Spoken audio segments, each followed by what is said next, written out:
اعوذ باللہ من الشیطان الرجیم بسم اللہ الرحمن الرحیم ان اللہ یامرکم ان تؤدوا الامانات الی اہلہا۔ اور یہ دو تین آیتیں نہایت اہم ہیں قرآن مجید کی۔ سارا اسلام کا سیاسی قانونی دستوری نظام اس میں ہے۔ ان اللہ یامرکم ان تؤدوا الامانات الی اہلہا، پہلی بات تو یہ اللہ تمہیں حکم دیتا ہے کہ امانات سپرد کرو اس کے اہل لوگوں کو۔ فَإِذَا حَكَمْتُمْ بَيْنَ النَّاسِ أَن تَحْكُمُوا بِالْعَدْلِ، اور جب لوگوں کے درمیان فیصلہ کرو تو عدل سے فیصلہ کرو۔ پہلی بات یہ ہے کہ جو بھی آپ سیاسی نظام بناتے ہیں، انتظام کرتے ہیں، اس میں منصب ہوتے ہیں، منصبوں کی پھر ذمہ داریاں ہوتی ہیں تو اختیارات بھی ہوتی ہیں، اس کو دیکھ کر دینا چاہیے کہ کون اہل ہے۔ یہ کہ برادری کی وجہ سے، رشتہ داری کی وجہ سے، کسی کی دولت کی وجہ سے، کسی کے دھونس کی وجہ سے اگر آپ نے کیا تو خیانت کی ہے، پھر یہ امانت ہے۔ اس امانت کا استعمال صحیح ہونا چاہیے۔ عام معنی میں بھی امانت، جو بھی امانت کسی نے رکھوائی ہے اسے واپس لوٹانی ہے، لیکن یہاں یہ وہ معاشرتی زندگی اور جو بھی ایک اجتماعی زندگی کے جو اہم اصولوں کی حیثیت سے بات آ رہی ہے کہ ان تؤدوا الامانات الی اہلہا، جو بھی اہل ہیں اس کی استطاعت اور اہلیت رکھنے والے۔ نمبر دو، جوڈیشری۔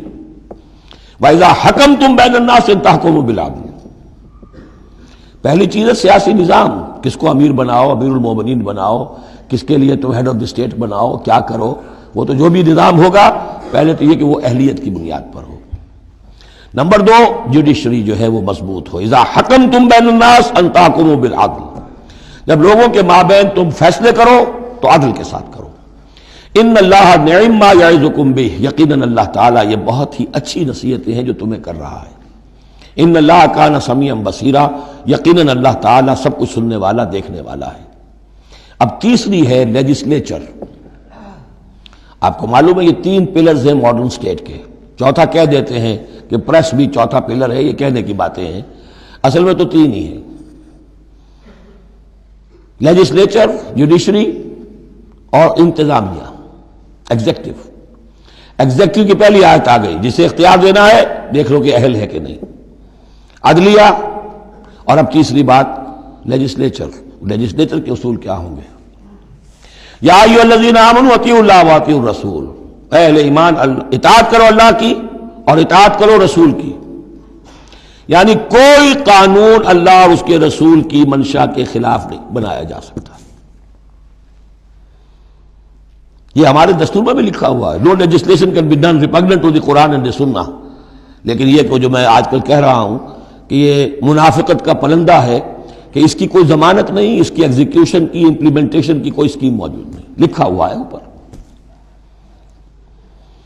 اطیعوا اللہ واطیعوا الرسول، اللہ کے احکام اور رسول کے احکام، یہ دو مستقل سورسز آف لا ہیں، مستقل سورسز آف لا۔ منکرین سنت کی یہاں نفی ہوتی ہے۔ وَأُولِي الْأَمْرِ مِنْكُمْ، اور اپنے میں سے اولو الامر کی بھی اطاعت کرو۔ لیکن یہاں جو عجیب بات ہے وہ یہ ہے کہ تین کی اطاعت آئی، اللہ کی، رسول کی، اولی الامر کی، دو کے لیے اطیعوا، تیسرے کے لیے نہیں ہے۔ یا تو یہ بھی ہو سکتا تھا کہ اطیعوا ایک مرتبہ آ جاتا اور تینوں کو کور کر جاتا، یا ایھا الذین آمنوا اطیعوا اللہ والرسول واولی الامر منکم، تینوں برابر ہو جاتے۔ یا اطیعوا تیسری مرتبہ بھی آتا، یا ایھا الذین آمنوا اطیعوا اللہ واطیعوا الرسول واطیعوا اولی الامر منکم، دو کے ساتھ ہے، تیسرے کے ساتھ نہیں۔ اولو الامر جو ہو ایک شرط واضح ہو گئی، تم میں سے ہونے چاہیے، مسلمان ہو۔ غیر مسلم کی حکومت کو ضمن ریکنسائل کرنا اللہ سے بغاوت ہے، ریکنسائل کرنا۔ اولو الامر منکم، مسلمان تو ہونا کم سے کم۔ البتہ یہ کہ ان کی اطاعت مستقل نہیں، دائم نہیں، انکنڈیشنل نہیں۔ اللہ کی اطاعت مطلق، absolute, unconditional, without any limits. رسول کی اطاعت absolute, unconditional, without any limit. لیکن اولو الامر کی اطاعت ہوگی اللہ اور اس کے رسول کی اطاعت کے تابع۔ جو حکم لائے اسے بتانا ہوگا، میں کتاب و سنت سے کیسے اس کا استنباط کر رہا ہوں، وہ اسے ثابت کرنا ہوگا کہ یہ کتاب و سنت کے خلاف نہیں ہے، کم سے کم یہ ثابت کرنا ہوگا۔ یہ ہے فرق۔ اسی پر لیجسلیشن ہو سکتی ہے جدید، جتنی بھی مشینری ہے لیجسلیٹو، وہ کانگریس ہو، وہ پارلیمنٹ ہو، مجلس ملی ہو، قانون سازی کرے۔ ہاں ریپگننٹ to the Quran and the سنہ نہیں ہو سکتی، بات ختم ہو گئی۔ فَإِن تَنَازَعْتُمْ فِي شَيْءٍ، پھر اگر تمہارا کسی معاملے میں جھگڑا ہو جائے. اولو الامر کہتا ہے میں تو اسے اسلام کے تقاضا صحیح سمجھتا ہوں، آپ سمجھتے ہیں نہیں تم غلط کہہ رہے ہو، کہاں جائیں اب؟ فَرُدُّوهُ إِلَى اللَّهِ وَالرَّسُولِ، لوٹا دو اسے اللہ اور رسول کی طرف. یعنی اب یہ کہ جو بھی اپنی بات ثابت کرنا چاہتا ہے اسے اللہ اور اس کے رسول سے دلیل لانی پڑے گی، میری پسند، میرا خیال، میرا نظریہ نہیں، اللہ اور اس کے رسول کے. اور اس میں یہ بات ماننی پڑے گی کہ ابھی یہاں ایک خلا ہے، وہ خلا یہ ہے کہ یہ فیصلہ کون کرے گا کہ اس کی رائے صحیح ہے یا اس کی رائے صحیح ہے.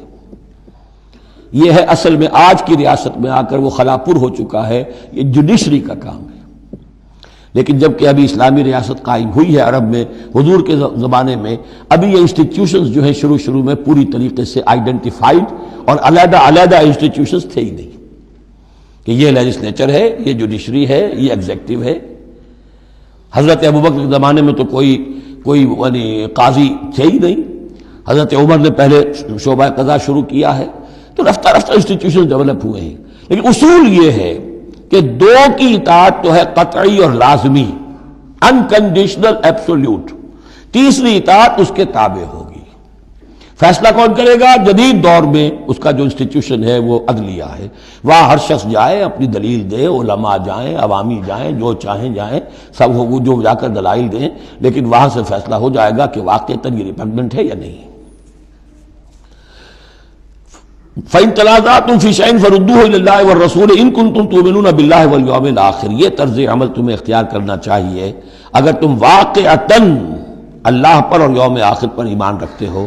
ذَلِكَ خَيْرٌ وَأَحْسَنُ تَأْوِيلًا، یقیناً یہ بہت ہی بہتر بھی ہے اور نتائج کے اعتبار سے بھی بہت ہی مفید ہے.